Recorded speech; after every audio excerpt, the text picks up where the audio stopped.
So hello mga kagrebels, welcome back na naman ulit sa ating vlog.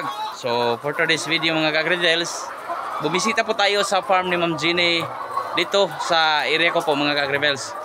So kaso may problema po ang kanyang mga manok dito mga kagrebels. Yung mga manok niya dito na namumutla yung mga yung tapay nila mga kagrebels yan. So napansin yung mga kagrebels sa likuran ko, karamihan po sa kanila mga kagrebels namumutla. So nabisita po natin mga kagrebels at saka nag-troubleshoot po tayo dito. So nakita naman natin yung problema mga kagrebels na kulang po sila ng multivitamins B complex plus amino acid. Yan. So ano pong ginawa natin ngayon mga kagrebels? Siyempre pinuntahan at inaksyonan po natin agad mga kagrebels. At pinabili po natin ni ma'am tong ginawa ni Animal Healthcare, yung multivitamins plus minerals plus amino acid. So ito po yung pinakatumpak na multivitamins para sa ganitong problema. Sa lahat ng mga nagtatanong mga kagrebels kung saan po ito mabili, mag-comment lang po kayo sa baba at saka mag-PM lang po kayo sa akin para mayroon po tayo may bagay na mga kagrebels na pinakamagandang recommendation kung saan po kayo makabili nito.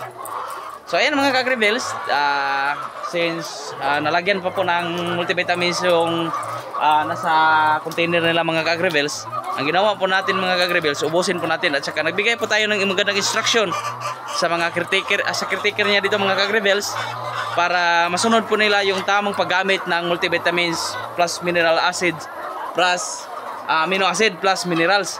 So ito po mga kagrebels ang pinapagamit natin mga kagrebels. Kahapon sa pagbisita natin dito mga kagrebels, mayroong yung mga alaga niya hindi talaga energetic. So nabigyan po natin ng multivitamins at saka binigyan po natin ng tamang measurement ng kung gaano karami, kung gaano kadami ng tubig ang ihalo natin. So nasunod po lang mga kagrebels. Sa ngayon nakita na po natin na medyo may improvement po yung mga manok. At saka isa po ito sa mga dahilan mga kagrebels na mas bumaba po yung production rate ng ating itlog. So ang dahilan mga kagrebels dahil may problema po yung mga manok natin. So ayan, aksyonan natin ngayon mga kagrebels.